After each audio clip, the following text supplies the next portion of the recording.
प्रथमतः जय शिवराय। आजचा आपण विषय घेणार आहोत की भारत स्वतंत्र झाला पण भारतीय नागरिक अजून स्वतंत्र झाला आहे का, या विषयावर आज आपण बोलणार आहोत। भारत फिजिकली जरी स्वतंत्र झाला असला तरी डिजिटली आपल्या डोक्यावरती सगळे डच, इंग्रज, फ्रेंच सगळे येऊन बसले आहेत। तर ते कसे आणि का ते आपण पाहणार आहोत। भारतामध्ये जे मोबाईलचे ब्रँड्स वापरले जातात त्यामध्ये ॲपल असेल तो अमेरिकन ब्रँड आहे, ओप्पो आहे तो चायनाचा ब्रँड आहे, विवो आहे तो चायनाचा ब्रँड आहे, सॅमसंग आहे तो साऊथ कोरियाचा ब्रँड आहे। तर अशा पद्धतीने आपण भारताचे ब्रँड न वापरता परप्रांतीयांचे ब्रँड वापरत आहोत।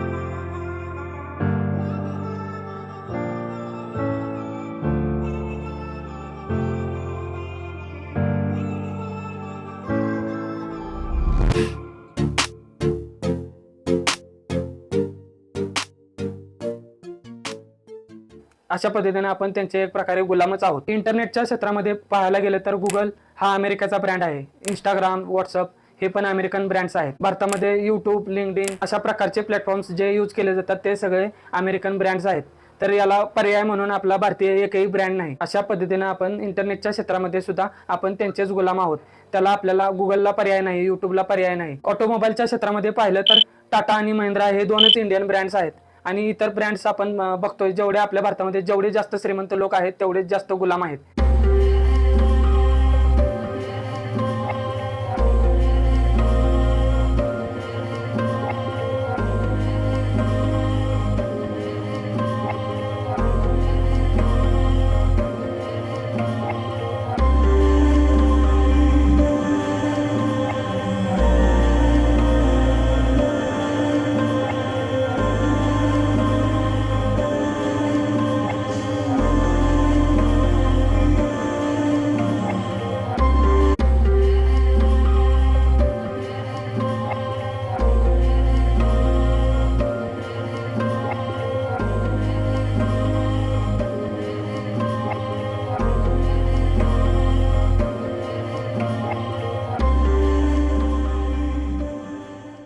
बघतोय जेवढे आपल्या भारतामध्ये जेवढे जास्त श्रीमंत लोक आहेत तेवढेच जास्त गुलाम आहेत।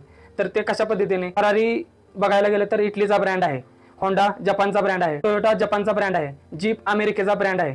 हे सगळे ब्रँड्स आपण भारतामध्ये जास्त प्रमाणामध्ये यूज करतोय, ते सगळे परप्रांतीयांचेच ब्रँड आहेत आणि त्यांच्यासाठी आपण काम करतोय असं कधी कधी वाटायला लागतं। कारण ऑटोमोबाईल क्षेत्रातला येणारा पैसा हा 90% त्यांच्याच खिशात जातोय, इंटरनेटचा पैसा हा सगळा त्यांच्याच खिशात जातोय आणि याला पर्याय सुद्धा काही नाही। गुगलला आपण जर बघायला गेलं तर इंडियन ब्रँड नाही।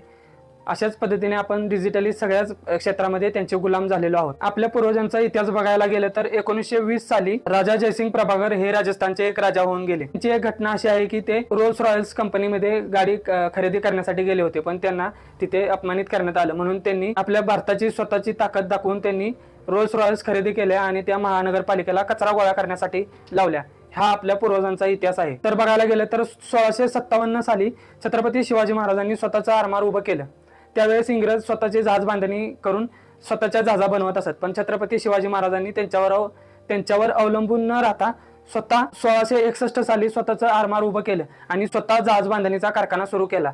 अशा पद्धतीचा कारखाना सुरू केला की स्वतः इंग्रज त्यांना ऑर्डर देऊ लागले। हे आहेत आपल्या पूर्वजांचे विचार आणि आचार। या घटनेमधून आपल्याला शिकायला भेटते की आपण परप्रांतीयांवरती अवलंबून न राहता चायनासारख्या देशाने स्वतः ब्रँड वापरतात, तशाच पद्धतीने आपल्या इंडियन लोकांनी सुद्धा इंडियन ब्रँड चांगल्या पद्धतीचे बनवले पाहिजेत आणि ते वापरले पाहिजेत, तरच आपला भारत देश पुढे जाऊ शकतो। स्वतंत्र म्हणजे काय? स्वतंत्र म्हणजे स्वतःच्या विचारानुसार स्वतःचे निर्णय स्वतः घेण्याचा अधिकार हा आपल्याला असायला हवा। स्वतंत्र व्यक्तीला कोणत्याही बाह्य नियंत्रणाचा दबाव, बंधनाशिवाय आपले जीवन जगण्याची मुभा असते। स्वतंत्र म्हणजे आपली मते, आपले विचार स्वतःला मांडण्याचा अधिकार असणे आणि त्याचे नियंत्रण आपल्या स्वतःकडेच असायला पाहिजे, म्हणजे स्वतंत्र आहे। तर आपण बघायला गेलं तर अशा पद्धतीने आपल्या भारतातील जेवढे जास्त श्रीमंत लोक असतील तेवढेच जास्त गुलाम झाले आहेत। आपल्या लोकांना पायाच्या चपलीपासून डोक्याच्या केसाच्या तेलापर्यंत प्रत्येक क्षेत्रामध्ये बाहेरच्या लोकांचेच ब्रँड्स आवडतात, पण ते असा विचार करत नाहीत की आपण स्वतः ते क्रिएट करून आपले जगामध्ये आपली एक नवी ओळख निर्माण करावी, असा कोणीही विचार करत नाही आणि जरी केला तरी त्याच्यावरती सरकार त्यांना मदत करत नाही। सरकार स्वतः भाजपने यावर्षी निवडणुकीच्या वेळेस गुगल ॲड्स, यूट्यूब ॲड्सला 100 करोडच्या वरती खर्च केला आहे, ते सगळे पैसे परदेशामध्येच गेले आहेत। अशा पद्धतीने आपण सगळ्यांचे गुलाम होत चाललो। तर यासाठी आपल्या भारतीय नागरिकांनी चांगले चांगले ब्रँड्स तयार करून ते आपल्या भारतामध्ये लॉन्च करावेत आणि तेच आपल्या भारतीय नागरिकांनी आत्मनिर्भर भारत बनवण्यासाठी प्रयत्न केले पाहिजेत आणि आपले जास्तीत जास्त भारतीय ब्रँड्स वापरले पाहिजेत, तरच आपला भारत देश पुढे जाऊ शकतो। अशाच नवनवीन व्हिडिओ बघण्यासाठी आपल्या इंस्टाग्राम चॅनलला आणि जागृत मराठी या यूट्यूब चॅनलला लाईक करा, शेअर करा, सबस्क्राईब करा. जय शिवराय, जय महाराष्ट्र.